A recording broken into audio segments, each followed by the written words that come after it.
کہ روزہ صرف بھوکا پیاسا رہنے کا نام ہی تو نہیں ہے نا؟ تو پھر اس کا اصل مقصد کیا ہے؟ اس کا جواب نا ایک بہت گہرے روحانی سفر میں چھپا ہوا ہے۔ آج ہم ایک کہانی کے ذریعے صبر، ایمان اور خود کو پہچاننے کے اس سفر کو سمجھنے کی کوشش کریں گے۔ تو چلے شروع کرتے ہیں۔ تو کہانی شروع ہوتی ہے ایک گاؤں سے۔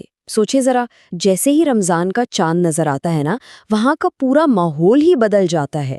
مطلب صرف خوشی کی لہر نہیں دوڑتی، بلکہ ہوا میں بھی ایک عجیب سا سکون اور پاکیزگی محسوس ہونے لگتی ہے، جیسے یہ مہینہ اپنی آمد کا اعلان کر رہا ہو۔ اچھا، اسی گاؤں میں ایک نوجوان ہے اور وہ اس سال ایک پکا ارادہ کرتا ہے۔ اس کے لیے نا یہ روزہ رکھنا صرف کوئی سالانہ رسم نہیں، بلکہ یہ تو اس کا خود سے کیا گیا ایک روحانی وعدہ ہے، ایک ایسے سفر کا آغاز جس کا مقصد ہے خود کو بدلنا۔ اور سچ پوچھیں تو یہ عزم، یہ ارادہ ہی سب کچھ ہے۔ یہ صرف یہ فیصلہ نہیں ہے کہ اچھا اب کھانا پینا نہیں ہے، بلکہ یہ تو اپنی خواہشات پر قابو پانے کی نیت ہے، ایک بہتر انسان بننے کی کوشش ہے۔ اصل میں یہی تو وہ پہلا قدم ہے جہاں سے اس کا اصل امتحان شروع ہونے والا ہے۔ دیکھیں، کوئی بھی بڑا سفر ہو وہ آزمائش کے بغیر تو پورا نہیں ہوتا، اور جب بات روحانی سفر کی ہو تو یہ تو اور بھی سچ ہے۔ تو چلیں اب دیکھتے ہیں کہ اس نوجوان کے ارادے کو کون کون سے جسمانی اور ذہنی چیلنجز کا سامنا کرنا پڑتا ہے۔ اب سوچیں، چلچلاتی دھوپ ہے، کھیتوں میں سخت محنت، یہ اس کے جسم کا امتحان لے رہی ہے، لیکن وہ کیا کرتا ہے؟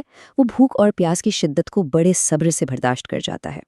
اس کی وہ جو خاموشی ہے، اس کی ثابت قدمی ہے، وہ اصل میں اس کے اندر کی مضبوطی کی کہانی سناتی۔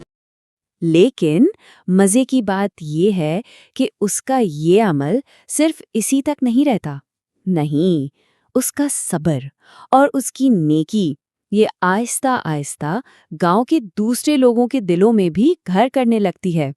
وہ لوگ اسے دیکھتے ہیں، اس کی ہمت کو دیکھتے ہیں، اور ان کو بھی ایک تحریک ملتی ہے۔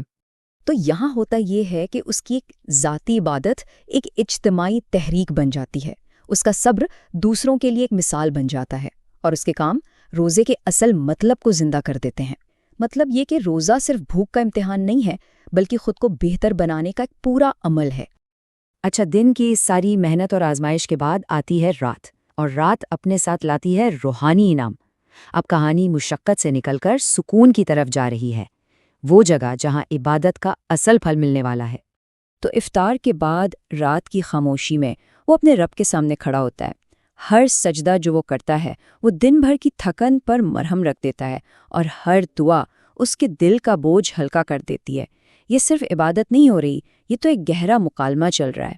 اور یہی تو ہے روزے کا اصلی اجر۔ عبادت کے ان لمحوں میں اسے ایک ایسا سکون ملتا ہے جو دنیا کی کسی اور چیز میں مل ہی نہیں سکتا۔ اسے ایک ایسا یقین سا ہو جاتا ہے کہ اس کی ہر کوشش، اس کی ہر دعا سیدھی سنی جا رہی ہے، قبول ہو رہی ہے، اور یہ احساس یہ دنیا کے ہر انعام سے بڑھ کر ہے۔ تو اس مقام پر آ کر روزہ اب ایک چیلنج نہیں رہتا، بلکہ وہ ایک روحانی طاقت کا ذریعہ بن جاتا ہے۔ اب یہ صرف بھوک کا امتحان نہیں، بلکہ صبر کو اور مضبوط کرنے اور دل میں تقویٰ پیدا کرنے کا ایک طریقہ بن جاتا ہے۔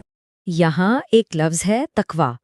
تقویٰ کا مطلب صرف ڈر یا خوف نہیں ہے، بلکہ اس کا مطلب ہے ہر لمحے خدا کی موجودگی کا گہرا احساس ہونا۔ یہ ایک ایسی کیفیت ہے جہاں انسان جو بھی کرتا ہے اس احساس کے ساتھ کرتا ہے کہ اس کا رب اسے دیکھ رہا ہے، اور روزہ اسی احساس کو جڑ سے مضبوط کرتا ہے۔ تو اب یہ کہانی صرف ایک انسان کی نہیں رہتی، بلکہ یہ پورے معاشرے تک پھیل جاتی ہے۔ چلیں دیکھتے ہیں کہ کیسے اس نوجوان کا ذاتی سفر سب کے لیے ایک اجتماعی سبق بن گیا۔ اس نوجوان کی مثال نے گاؤں والوں کی جیسے آنکھیں کھول دیں۔ اب وہ یہ سمجھنے لگے کہ روزہ صرف ایک رسم یا روایت نہیں ہے، بلکہ یہ تو خود کو پاک کرنے اور اللہ کے قریب ہونے کا ایک بہت بڑا موقع ہے۔